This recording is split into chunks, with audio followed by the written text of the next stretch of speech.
So here we are now with my helix surface, and actually I left it because I'm going to use this somewhat as a reference for creating a small sketch, kind of like the schematics of my threading. So I go and create a circle, and I'm going to scale the circle down and maybe move it to here,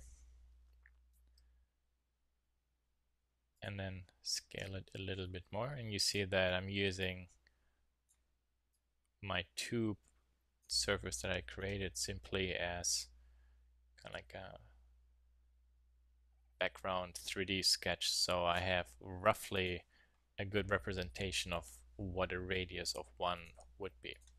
Okay, then I can actually remove that surface, and this radius, or sorry, that ring, I am now going to snap to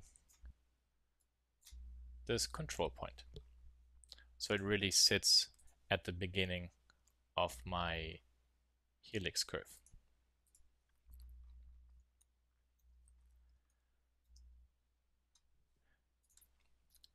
Now I could, for example, select this ring, copy and paste, and let's say I move it down to here a little bit, copy and paste, and move it down to there. And I'm trying to visualize and imagine that this maybe, for example, would be my complete set of my threading. So here would be my bottle surface, and here would be my cap surface, and then the threading surface is in between. It's interlocking a little bit, but now I have to figure out the correct spacing between those three rings along the vertical axis. So to do this, I can make use of a little bit of geometry and snapping. I can now snap, for example, let's say to this point, and let's see, yep, that is the beginning of this curve. And then I press my right mouse button and go along the z-axis, and well, I'm going to snap maybe to this helix button here. Okay, so now I have created just a line,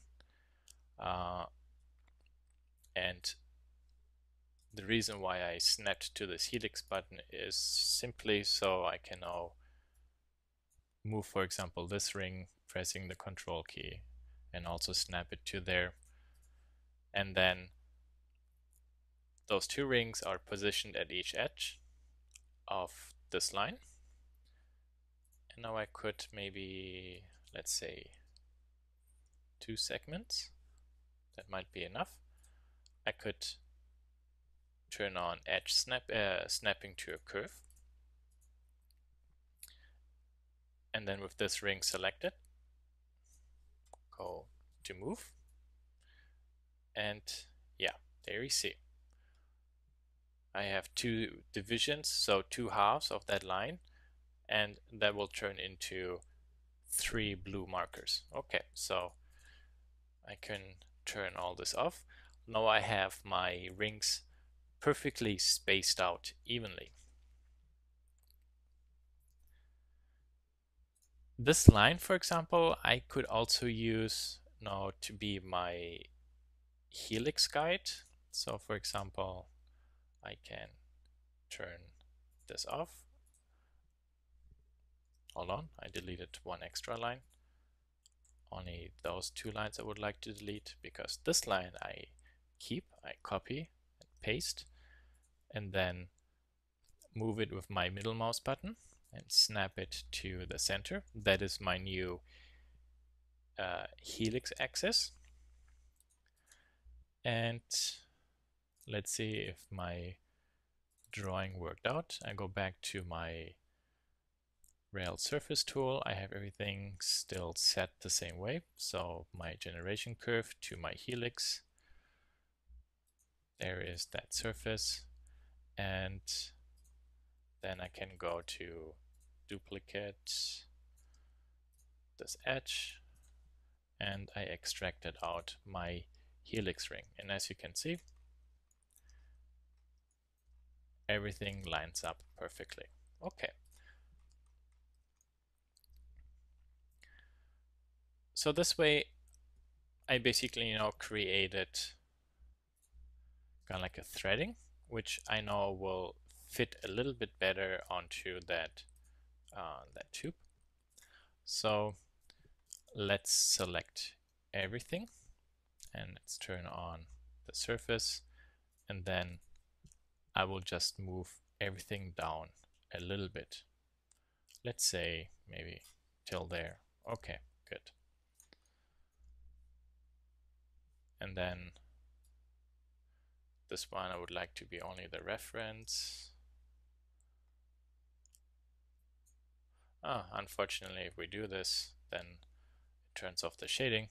Well, okay, let's try to be careful and not click it by accident.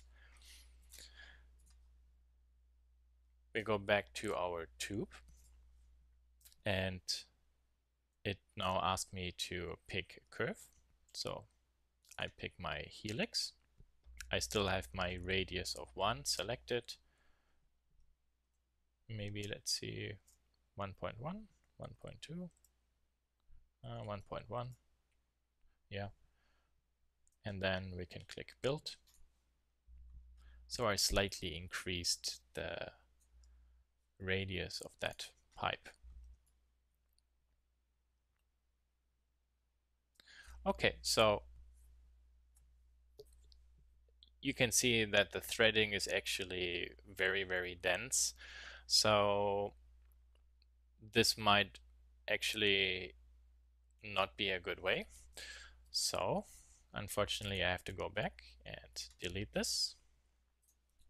That is something I did not actually consider, because when I have one of those rings, and let me copy and paste it and then move it to somewhere there, I would rather like to have it positioned so that the opposite threading can actually fit between two rings and not this way.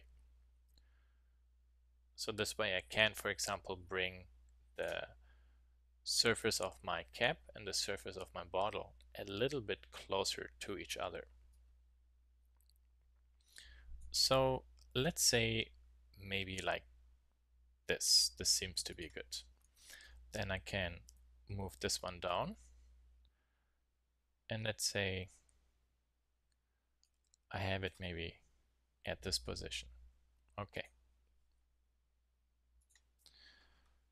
Let's move this one down. Okay. Now this line I can maybe, yeah, actually I can with the Z key try to scale it. So like there, just eyeballing it a little bit. This ring I move a little bit away, so I can freely move it and then reposition it and then see if maybe this actually is nice and centered. Yeah, pretty much looks so.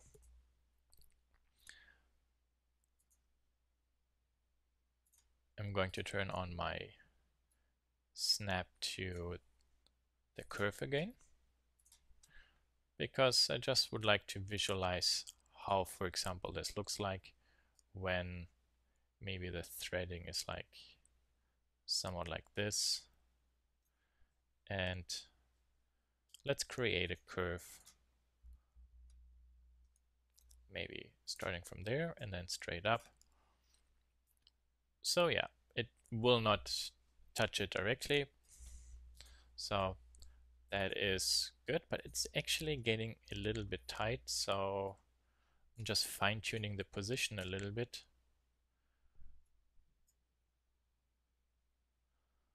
So maybe this is kind of like the distance I would like. The threading parts are touching. The outer threading is not touching my bottle wall. And let's see, from this point, a line drawing straight up, it is also not touching. So the cap surface is not going to touch the threading of my bottle,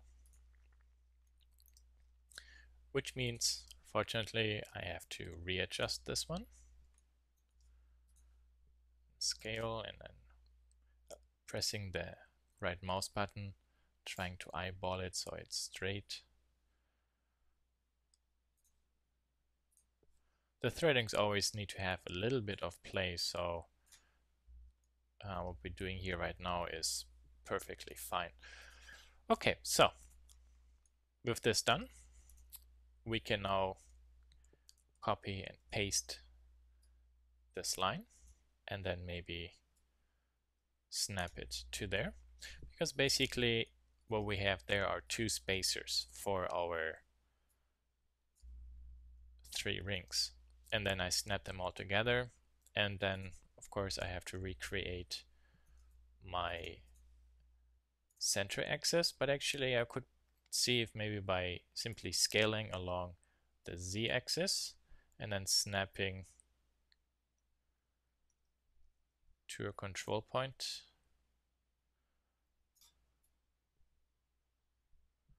Unfortunately, it doesn't snap. Okay, not a big deal. Then we just left click and left click create a new curve. Actually, I would rather like to have it up drawn from up down.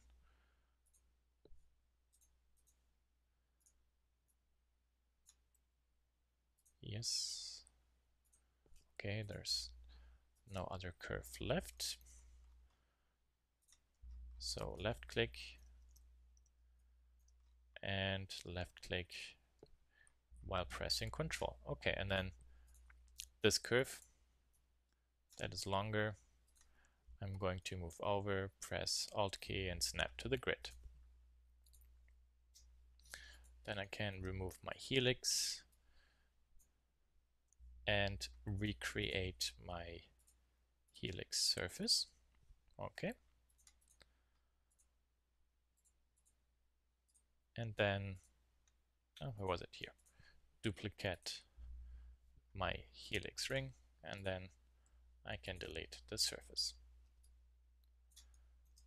And then the last step, let's create the surface again. Tube, select the helix, build, let's show our surface, and yeah, that proportionally, for example, looks a little bit more realistic.